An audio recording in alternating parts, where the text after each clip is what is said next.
ssente ndayira. Oluvannyuma lw'okukizuula nti abagoba b'ebidduka abatabanguddwa bulungi be basinze okuvaako obubenje, gavumenti yakutandikawo enkola ya Skilling Uganda n'ekigendererwa eky'okukendeeza ebbula ly'emirimu mu bavubuka nga babayigiriza emirimu gy'omutwe nga mwe mulina okutendeka abagoba b'ebidduka okukendeeza obubenje.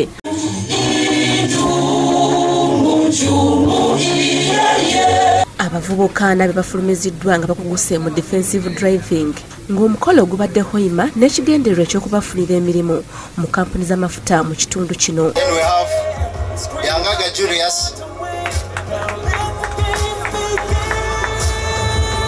Empapula zikwasiddwa RDC w'e Hoima Joseph Stephen Amott n'ayozaayoza abavubuka bano era n'abakuutira obutalekawo bye basomye wabula biteeke mu nkola.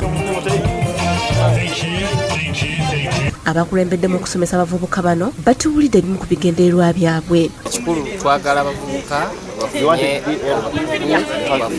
skills nga ddala mu kampuni z'amafuta. Wano tulabye nnyo ebunyolo wano waliyo emirimu zino kampuni z'amafuta zigenda okuwa abavubuka bano emirimu. Abamu ku babanguddwa balaze essanyu n'obumalirivu okulwanyisa obubenje bw'oku nguudo kubanga abamu ku bo bafuna dde emirimu. Tuli skilled, abantu batwetaaga, buli we tulaga naye you have to show the skills mbu osobola, not to sit down and acquire just a paper. Era nkinyumiza nnyo era mpitaliva bannange munnaye mujje namwe musome mufune omusomo guno mufune certificate zino zijja bayamba nnyo ebintu byonna bye mwagala. Ismail Nsubuga yakusakidde kulya ino ku Bukedde TV 1.